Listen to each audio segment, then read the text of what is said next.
twinjiye ahangaha kuri buri munsi ku bw'izina ry'Imana Data na Mwana na Roho Mutagatifu, amen. Amahoro bana b'Imana, nimuhumure, Nyagasani aradukunda, arashaka kudukiza. Kuri uwa mbere w'icyumweru cya 26 mu byumweru bisanzwe, tariki 26 Nzeri 2022. Isomo rya mbere ni mu gitabo cya Yobu, umutwe wa mbere, umurongo wa 6 kugeza kwa 22. Umunsi umwe abamarayika b'Imana baza gutaramira Uhoraho, Sekibi azana nabo. Uhoraho abaza Sekibi ati, uturutse he? Sekibi aramusubiza ati, mvuye kuzerera isi no kuyitambagira. Uhoraho abwira Sekibi ati, ese witegereje umugaragu wanjye Yobu? Nta wundi usa nawe ku isi. Ni umuntu w'inyangamugayo n'umunyamurava, atinya Imana kandi yirinda ikibi. Sekibi asubiza Uhoraho ati, ese kugira ngo Yobu atinye Imana ni kubusa? None se ntiwamuhaye uruzitiro rumurinda, rukazenguruka inzu ye n'ibyo atunze byose? Ibikorwa bye byose wabihaye umugisha, none amatungo ye yuzuye igihugu. Ariko urambuye ukuboko kwawe ugatsemba ibyo atunze byose, nta kabuza azakuvuma urora. Uhoraho abwira Sekibi ati, ndabyemeye, ibyo byose ndabikweguriye, gusa we ubwe ntugire icyo umutwara. Nuko Sekibi arikubura aragenda. Umunsi umwe rero abahungu n'abakobwa ba Yobu bari bateraniye kwa mukuru wabo barya kandi banywa. Nuko intumwa iza kubwira Yobu iti, ibimasa byarimo bihinga n'indogobe zirisha uruhande rwabyo. Nuko abanyesa barabaduka barabinyaga, bicisha inkota abagaragu bawe. Ncika ku icumu njyenyine, ndahunga nza kubikumenyesha. Umwanya kibivuga, undi abashinze aho ati, inkongi y'umuriro w'Imana yamanutse ku ijuru, itwika intama n'abagaragu iratsemba. Ni njye jyenyine warokotse nza kubikumenyesha. Umwanya kivuga ibyo, undi baratungutse ati, Abakadeya biciyemo ingamba 3, birara mu ngamiya zawe barazinyaga, bicisha abagaragu inkota. Ni njye jyenyine warokotse nza kubikumenyesha. Igihe kivuga, undi abagezaho ati, abahungu n'abakobwa baba bari mu nzu ya mukuru wabo barya kandi banywa divayi. Nuko inkubi y'umuyaga ituruka hakurya y'ubutayu, ihirika inkuta zose uko ari enye, nayo irarindimuka ibagwa hejuru barapfa. Ni njye jyenyine warokotse nza kubikumenyesha. Yobu arahaguruka, ashishimura igishura cye, yikomboza umutwe, arambarara hasi, aramya agira ati, navuye mu nda ya mama nambaye ubusa, kandi nzasubirayo nambaye ubundi. Uhoraho niwe wampaye, Uhoraho niwe wisubije. Nihasingizwe izina ry'Uhoraho. Muri aya makuba yose Yobu ntiyigeze acumura, nta n'ijambo risebya Imana yigeze avuga. Iryo ni ijambo ry'Imana. Zaburi ya 17. Mana yanjye ndakwiyambaza kuko nyumva, ntega amatwi yumva ibyo nkubwira. Uhoraho ndenganura, nyumva wite ku maganya yanjye. Tega amatwi isengesho ryanjye, ridaturutse mu munwa ubeshya. Wasuzumye umutima wanjye, ungenzura nijoro ndetse urangerageza. Ntiwagira ikibi unsangana, ururimi rwanjye narurinze gucumura. Nakomeje kunyura mu nzira wategetse, mpamya intambwe mu mayira yawe, ibirenge byanjye ntibyadandabirana.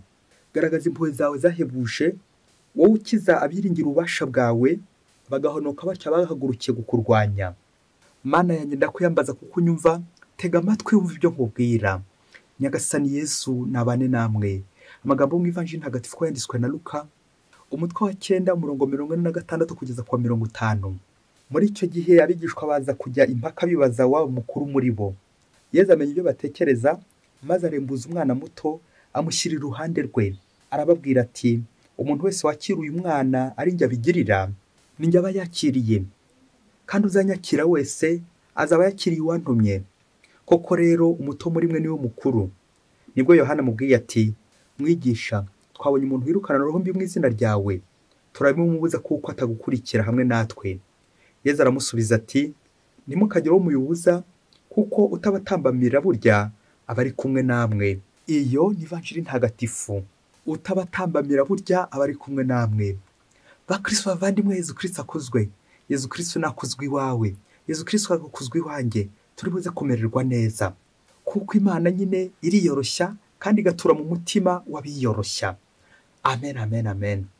Bana b'Imana, Nyagasani adutumiye kuri uyu wa mbere, ubwo tujya gutangira nyine icyumweru dusabana na Nyagasani.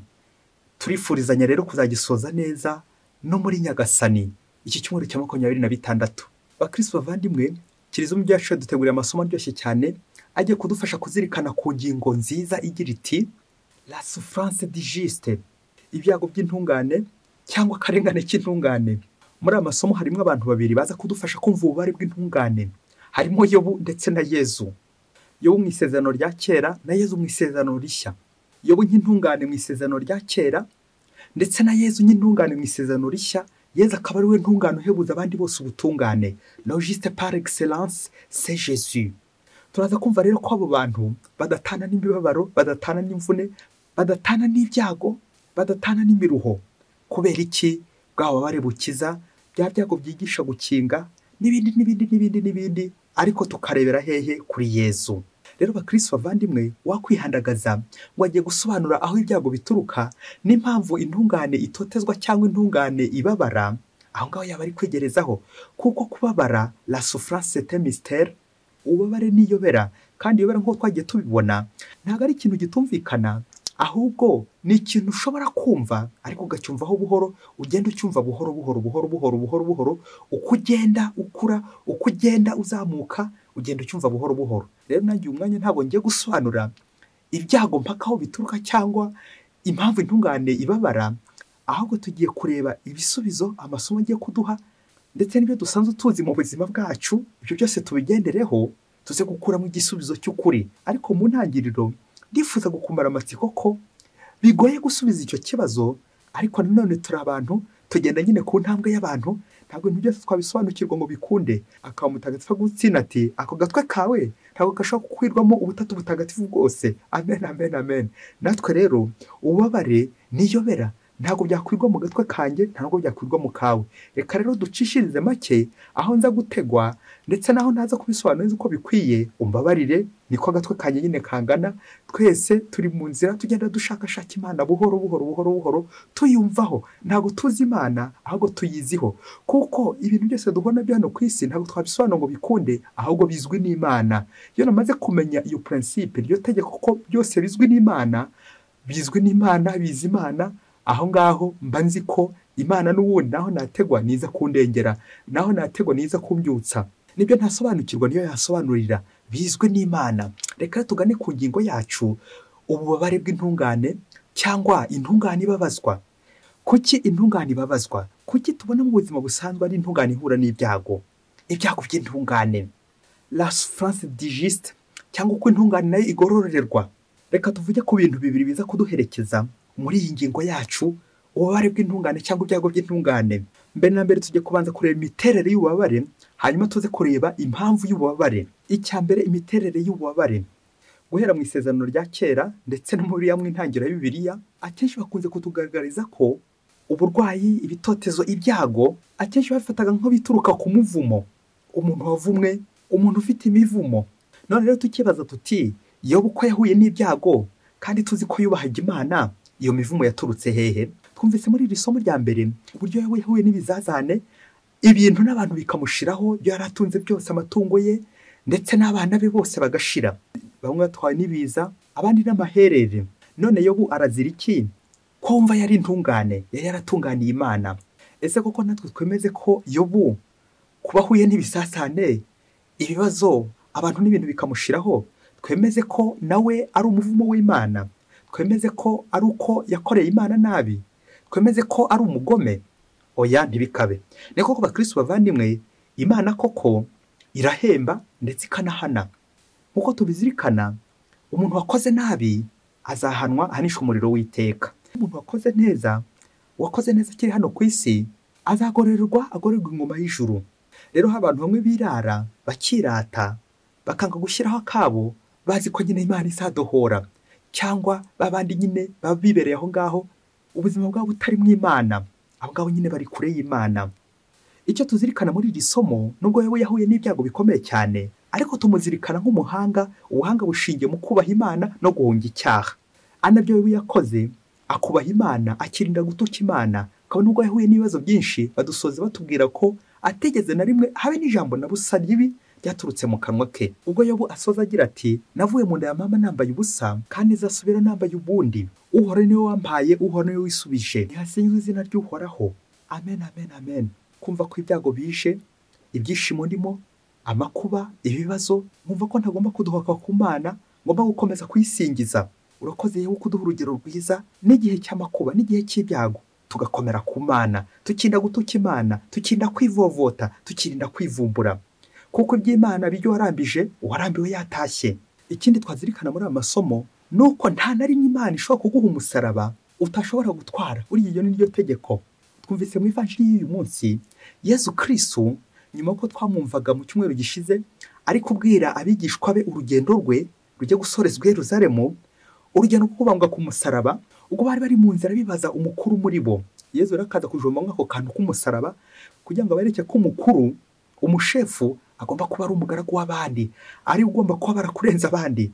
Ngiye iki gisobanuro cy'ububabare Yesu aduhereza, logiste par excellence, intungane ihebuza abandi bose ubutungane. Yobu ni umuntu nk'uko twabizirikanye, ariko Yesu ni umwana w'Imana, ni Imana. Kuki iyo yemera kubabara? Yesu kuba agiye kubabara bakamwica urw'abagome, bakamwamba kumusanga nk'abagome, ntago ari uko yakoze nabi, ntago ari umuvumo umuriho, ahubwo Yesu niwe uduha igisobanuro cy'ububabare nyirizina, atwereka ko intungane uwa Kristo, umugaragu wa Kristo nawe agomba kumera nyine nka Kristo, akababara, agatotezwa, iyo bigasozwa n'abambwe ku musaraba. Kumvira biganisha kumva. Rero Yesu Kristo muri ivanjiri agatwereka ko niba ushaka ko umukuru, ugomba nanone kwemera izo mvune, imibabaro, agahinda, ibitotezo, ububabare, la souffrance, ububabare bukiza, ububabare bukiza abandi. Ngiyo rero imiterere y'ububabare, gishya igisobanuro cy'ububabare, ko na Yesu intungane niwe uduha igisobanuro nyirizina cy'ububabare, ko ajya ku musaraba agira ngo adukize. Niwe mukuru ariko akindira umugaragu, akaba muto kugira ngo aducungure, akanyura muri iyo nzira y'ubugaragu, akanyura iyo nzira service. Yesu warakoze ko waremeye kuducungura, ukababara kubera twebwe, ukababara kugira ngo dukize. Ngiye icyo gisobanuro cy'ububabare, le mystère du salut, le mystère de la souffrance égale le mystère du salut. Mukristo muvandimwe, ibyago byose uhura nabyo, ibibazo, ibitotezo, ujye ubisanisha n'ububabare bwa Kristo, umubabaro wa Kristo, umusaraba wa Kristo. Kuko nta na rimwe Yesu yaguha umusaraba azi ko utazashobora kuwutwara. Na niyo mpamvu ahura n'ibibazo, undi agahura n'ibindi. Ariko twebwe abantu kubera ko tutadusobanukiye, tubaha twibaza ngo gucyo uriya ahura n'ibibazo, kuki ari uriya ahuye n'ibibazo uyu ntahure nabyo, kuki intungane iri kwibasirwa, kuki intungane iri gukomeza guhura n'ibibazo. Ahangaha Yesu aduha igisubizo, nawe yanyuze muri ubwo bubabare agira ngo atubwire ati, ninjye ntungane y'ukuri, namwe nimundebereho, namwe muzahura n'ububabare. Umuntu wese ukorera Nyagasani agomba kunyura muri iyo nzira nyine, agakurikira Kristo kandi akamukurikiza. Amen, amen. Ingingo ya kabiri tujye kuzirikana, impamvu y'ibyago. Nk'uko twabibonye haruguru, nta muntu umwe wakwihandagaza ngo asobanure ngo ibyago byaturutse ahangaha. Ibintu bitanu ngiye kuvuga turagenda kuri rya tegeko, bizwi n'Imana yonyine, kuko twebwe abantu turagenekereza, kuko ubwenge bwacu nyine bucagase avec des limites. Twebwe rero Imana niyo yuzuye, nigomba kudusobanura byimbitse. Reka rero tugenekereze impamvu eshanu cyangwa inkomoko z'ibyago z'ububabare. Mukristo muri izi mpamvu eshanu ngiye gutanga, nawe ushobora kongeraho izindi, ariko nawe ukomeze wirebe uti, ngewe kuki mbabara? Wasanga nanjye ububabare bwanjye bushingiye muri izi mpamvu eshanu, ndetse ushobora no gukomeza n'iya gatandatu, pourquoi pas 7, kuki itaba n'iya karindwi, n'iya munani, n'iya 10, bitewe n'ububabare bufite, bitewe n'aho Imana ishaka gukunyuza. Kuko Imana ishobora kuguha umusaraba urenze ubushobozi bwawe. Iryo ni itegeko kandi bizwe n'Imana.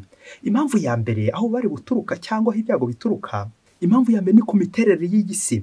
Imiterere yacu ku isi, turi ibiremwa bishanguka imbere y'umuremyi, Imana yo ihoraho. Twebwe abantu, ibintu n'ibintu hano ku isi birashira bigahita, bifite intangiriro, bifite n'iherezo.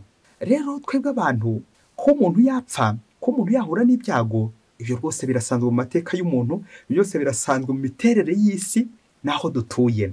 Hari igihe umuntu apfa ugatangira ugakomeza wibaza utese niki kimwishe, kuki umwana apfuye, kuki umuntu mukuru apfuye, kuki umuntu twemeraga, uyu wari umuganga, uyu wadufashaga, uyu muntu mwiza, kuki apfuye koko? Aha, ibyago by'intungane. Akaba mugiye muganga wije inzoga ati, nyaboneka acika ku nzoga ejo utazapfa. Nuko ngo akamusubiza ati, ese ko ejo twashyinguye gahinja kari kanyoye izihe? Bakristo bavandimwe, nk'uko urupfu rutaduteguza rutwara uruhinja, yahubwo amezi 2 cyangwa 3, rugatwara umwana, rugatwara umuntu mukuru, rugatwara umusaza.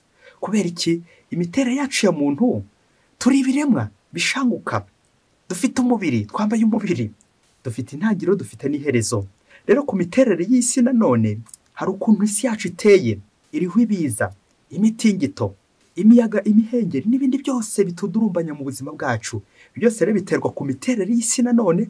Isi tuzi ko izasaza, isi tuzi ko izarangira. Kubera iki? Ni ikiremwa nyine, ni ikintu kitazaramba. Ibi ni by'umwana muto yabwiraga se ati, papa kumutingito uje niwafata wa muhoro wawe atyaje ubundi ukajya kuwutema. Babyeyi kujya gutema umutingito koko wabishobora ute se?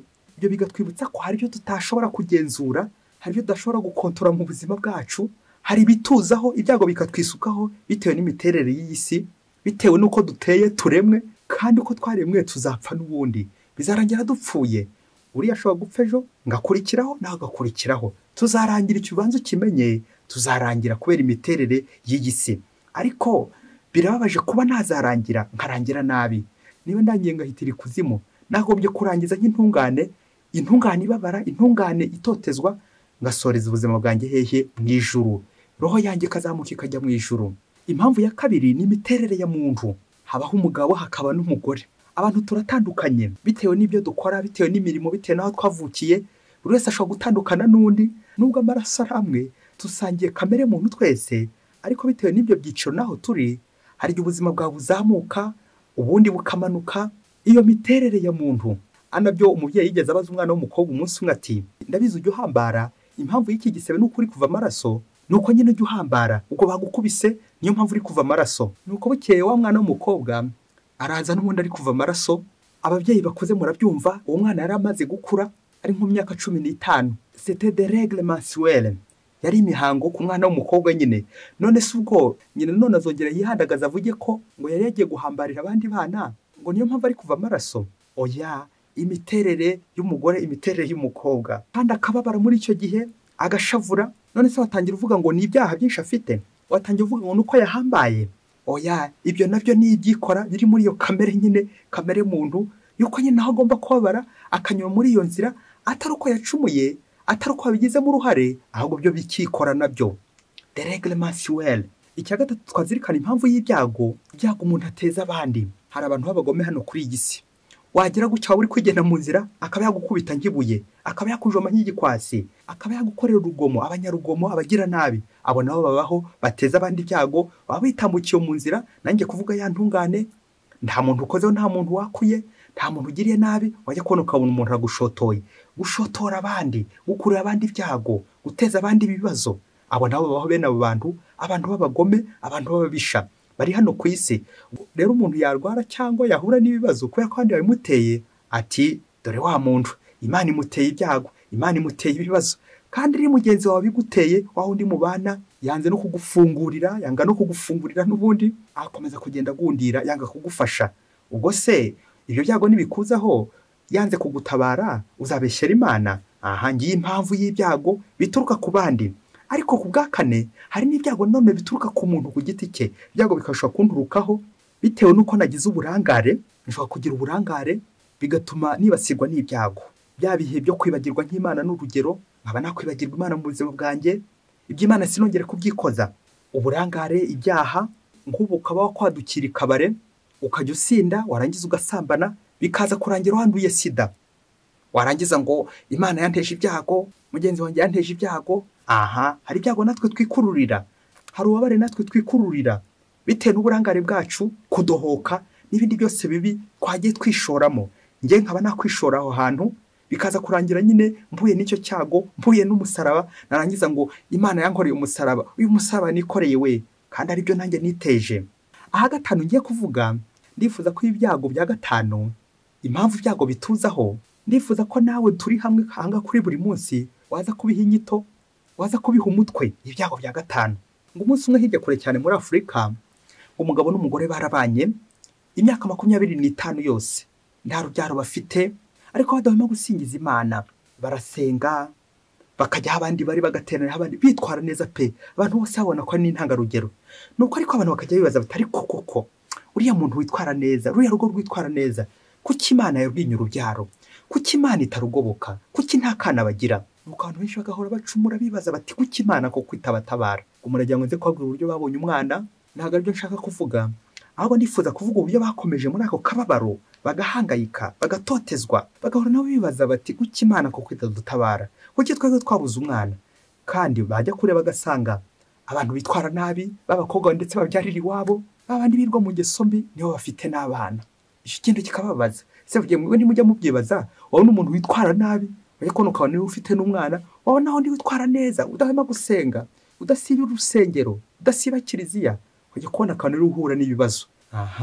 Ibyago by'intungane. Kuki intungane zitotezwa? Kuki intungane zo zihura n'ibyago? Nuko kera kabaye rwa rugo rukomeza nyine muri uko gushinyiriza, numva ko byari ibibazo bikomeye cyane muri urwo rugo, ariko benshi bategereje ko mbabwira uburyo babonye umwana. Nuko hakubitaho n'ikindi kibazo cy'uko bari barize ariko bakabura n'akazi. Muri uko rero gushaka gukemura icyo kibazo cy'ubukene mu rugo, nuko baza kwihangira imirimo, bakajya badoda udutebo, badoda udutebo. Nuko kubw'amahirwe abatuye iyo muri iyo quartier bose bakaza babagana bakabagurira utwo dutebo, ubundi uwo murimo urabatunga kudoda utwo dutebo, abantu bakaza bakabagurira.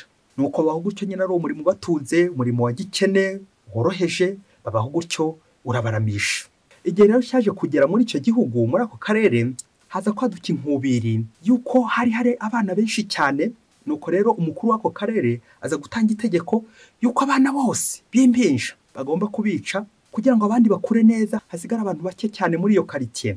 Nuko iryo tegeko bararitora, ubwo batangira ibarura kugira ngo bazatangire icyo gikorwa cyo kwica abana b'impinja bose bari muri ako karere, maze bakagenda bandika ku muryango bashyiraho ikimenyetso cy'ahari uruhinja, bagashyiraho ikimenyetso hari uruhinja, hari uruhinja, hari uruhinja, hari uruhinja. Nuko bageze kuri ya nzu y'abakristo bacu, rwa rugo rwabuze umwana, ho nyine bashyira ikimenyetso cya gukuba, bishatse kuvuga ngo nta ruhinja bafite. Abandi bo bagenda bashyiraho twa vi, bishatse kuvuga ngo niho bazatambuka bari kugenda bica za mpinja. Ubu rwa rugo nyine murumva ko namwe nta ruhinja bari bafite, bashyiraho ikimenyetso cya gukuba. Nuko nyine ngo igihe kiragera cyo kwica za mpinja. Nuko rero abagira nabi baritegura kugira ngo bice za mpinja nk'itegeko bari bahawe nabo hejuru. Nuko birumvikana bagera kuri rwa rugo nyine rwari ruriho gukuba, ntihagira urusagarira. Nuko abandi bagiye muri cya gikorwa cy'ububisha batambuka ku babyeyi bamwe bikore nk'udutebo, bakagira ngo batuvanye cyangwa batujyanye kwa muboshyi w'udutebo, wa wundi nyine ku nzu bari banditseho gukuba. Nuko abagira nabi batambuka muri quartier bica abana bamwe. Ubwo abagira nabi bakora umurimo wabo kibisha wari ubazanye, nuko bica abana uko babyifuzaga. Kubera ko hari nijoro, babandi babyeyi bagiye bikora udutebo, burya twa dutebo batujyanaga kuri wa wundi iwe hari handitse gukuba, wandi utarigeze agira urubyaro. Ubwo wagize amayeri agafata agahinja cyagakubita muri ka gatebo, agakajyana hahandi kuri wa wundi utarufite urubyaro, yakagezayo bakagatereka aho ngaho kakarokoka. Nuko abari baraguze twa dutebo bose nabo ntibari bazi icyo tuzamara, bagashyiramo uduhinja twabo, c'est par intuition peut-être, ku buryo nyine butazwi yagashyiramo yakageza hahandi kwa gukuba, undi wa mwana akaba ararokotse. Cyakora utari waraguze ako gatebo ntabwo nyine yamenye n'amayeri yo kubikamo wa mwana, we nyine baje bahita baramwica. Nuko uduhinja tumwe twarokotse, tumwe turokokera kuri wa wundi wo gukuba, abandi batamenya amayeri yo gushyira abana mu dutebo, shwi abana barabica. Nuko rwa rugo rutari rufite abana rurokora twa duhinja dutyo na twa dutebo twabo babohaga, bagiye kureba basanga udutebo twuzeho mu rugo iwabo. Nuko rero batangiye barera abo bana, ndetse n'ababyeyi babo baza kubarera aho ngaho. Nuko abagena nabi barangiye bya bikorwa yabo by'ububisha, barigendera bajya gusoza ubutumwa ko barangije ikiraka cyabo. Byumvikane bagiye guhemberwa iyo hirya, abana bamwe barokoka gutyo, barokorwa n'utwo dutebo, abandi nyine barabica. Ese mubyeyi, impamvu ya gatanu wowe wayihirihe zina? Ibyago by'umukiro, ibyago bisukura, ibyago bitanga umugisha. Amen. Bakristo bavandimwe, ngo kuko iby'Imana nyine ari ntamenywa, iby'Imana bizwi n'Imana nyine. Twebwe abantu ko umuntu yarokoka, ko umuntu yapfa, umva biragoye kubisobanura. Ariko rero nanone hari ibyo twaheraho dusobanura ubutabera bw'Imana, ubugwaneza bw'Imana. Imana igororera indahemuka, Imana igororera intungane. La récompense des justes. Umuntu w'intungane, umuntu w'umugira neza, ahura n'ibyago byinshi, ariko ujye wibaza ngo ibyago byanjye ese bigambiriye gukiza abandi? Ngiye impamvu ya gatanu, ibyago nk'umukiro, ibyago nk'umugisha w'abandi. Hahandi abandi bakirira, urugo rwanjye abandi bagakiriramo kubera ibyago mba nagize, kuba ndafite urubyaro bikaza kuranya nshoboye kurokora abandi. Ngo uko kuba umugaragu yeza tubwira umunsi mu ivanjiri, nuko ushobora no kubabara ariko ubare bwawe bukazakiza abandi. Nshobora kuba urubyaro rwa hano ku isi, kandi koko nsanzwe nitwara neza, ariko Nyagasani akaza kunyuraho n'ubundi kugira ngo arokora abandi benshi. twadutebo nyamboha ntarinzi igisobanuro cyatwo, none Nyagasani aduhaye igisobanuro gutwara abana, gutwara abantu. Mbega byiza kuba naboha agatebo kakazatwara umuntu, kakazarokora umuntu, kuba nagura umufuka nkazawuhambiramo umuntu nkamurokora, abandi bakajya ngo ni nk'ingurube ntwaye cyangwa nk'ibyatsi by'amatungo ntwaye. Amen, amen, amen. Nguko uko ibyo ukora aho uri, ibyago uzahura nabyo, buryo ujya ubanza ubirebe mu ndorerwamo y'umukiro, urebe niba aho ngaho Imana idashaka guhanyura kugira ngo ukize abandi nawe igukize. Nguko abakristo bavandimwe, gusobanura ububabare biragoye ko wabusobanura, ariko ujya ubanza umenye ngo ibimenyetso uri kubona ku bubabare biragufasha kwegera Imana. Ese ni ukugira ngo Yezu ahanyure kugira ngo arokore abandi, akurokore kandi nanjye ndokore? C'est ça la souffrance salvifique. Kubabara ariko nkaza kubabarira abandi. Ese ngewe maze kurokora abantu bangahe? Ese ngewe mbarokora gute? Nguko abakristo bavandimwe, nuhura n'ibyago mbe name ntukabe mu gihano cy'Imana, ahubwo ubibonamo inzira Imana igiye kunyuramo kugira ngo igutunganye, inzira Imana igiye kunyuramo kugira ngo igusukure, inzira Imana igiye kunyuramo kugira ngo ukize abandi nawe igukize. Nguyu umugaragu Yobu, umunyamibabaro nka Yobu, umugaragu nka Yezu uhura n'imibabaro, agahura n'umusaraba, agaheka umusaraba, akanaduha n'igisobanuro cy'intungane itotezwa, intungane iri mu byago, intungane ibabara. Yezu niwe ntungane ihebuza abandi bose ubutungane, yababaye kugira ngo itubabarire ku musaraba. Yezu mwana w'Imana, uduhe kugira ngo ibigeragezo byose tunyuramo tubashe kubyakira, tuzirikana ko ari wowe uhuye n'akaga gakomeye cyane, uhura n'ibibazo, uhura n'umusaraba. None Yezu mwiza, ibyo byose warabyakiriye, atari uko ari umunyabyaha, ahubwo Nyagasani ujya ngo usobanurire ko abakugana bose nabo bagomba kunyura iyo nzira. Yezu warakoze. Imana ibaha umugisha, Imana Data na Mwana na Roho Mutagatifu. Amen. Padiri Masumbuko Ladislas wa Diyosezi ya Cyangugu.